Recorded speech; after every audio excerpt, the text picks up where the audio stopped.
Hello दोस्तों, क्या ने कभी सोचा है कि पृथ्वी के नीचे क्या है? हमारी धरती किस पर टिकी है?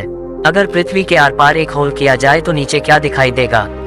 ये सवाल सभी के मन में जरूर घूमता रहता है। इन्हीं सभी सवालों के जवाब आपको इस वीडियो में मिलने वाला है। इन सभी सवालों के जवाब को जानने से पहले वीडियो को लाइक और चैनल को सब्सक्राइब जरूर, ताकि ऐसे वीडियो की नोटिफिकेशन सबसे पहले आपको मिल जाए। तो दोस्तों, वीडियो को करते हैं स्टार्ट। पृथ्वी की संरचना को समझना होगा। जैसा कि देखने पर हमें लगता है कि हमारी पृथ्वी समांतर चपटी है, लेकिन अंतरिक्ष से देखने पर गोल दिखाई देती है। और है भी, लेकिन पूर्णतः गोल भी नहीं है। यह अपने ध्रुवों पर थोड़ा चपटी है। वास्तव में ऐसा कुछ भी नहीं है। जैसे जैसे हम अंधकार से निकलकर ज्ञान की ओर आते हैं तो पता चलता है कि पृथ्वी किसी शेषनाग के ऊपर नहीं बल्कि हवा में तैर रही है। परंतु ये कहना भी गलत होगा, क्योंकि अंतरिक्ष में हवा ही मौजूद नहीं है। तो हम कह सकते हैं कि पृथ्वी ब्रह्मांड में तैर रही है और अपने गुरुत्वाकर्षण बल से बंधी हुई है। आप इसका प्रत्यक्ष प्रमाण चंद्रमा को देखकर लगा सकते हैं। जिस प्रकार चंद्रमा अंतरिक्ष में तैरता हुआ दिखाई देता है, सेम उसी प्रकार पृथ्वी भी अंतरिक्ष में तैर रही है।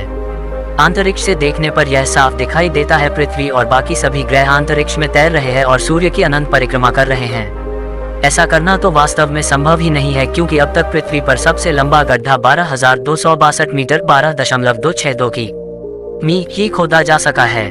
इसके बाद तापमान 300 डिग्री सेल्सियस से ऊपर होने लगा और खुदाई के उपकरण पिघलने लगे। लेकिन चलिए कल्पना करें पृथ्वी के आर पार गड्ढा खोदने की।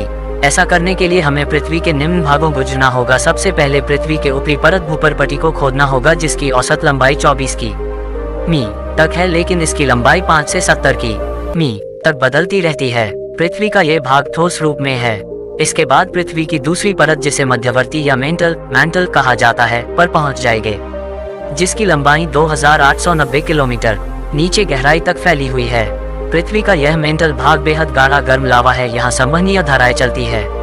इसे पार करने के बाद हम क्रोड पर पहुंच जाएंगे।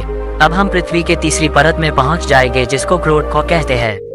क्रोड की गहराई 2900 से 6371 किलोमीटर तक है। ये भाग ठोस है, क्योंकि यहाँ दाब इतना ज्यादा है कि लोहे को पिघलने नहीं देती।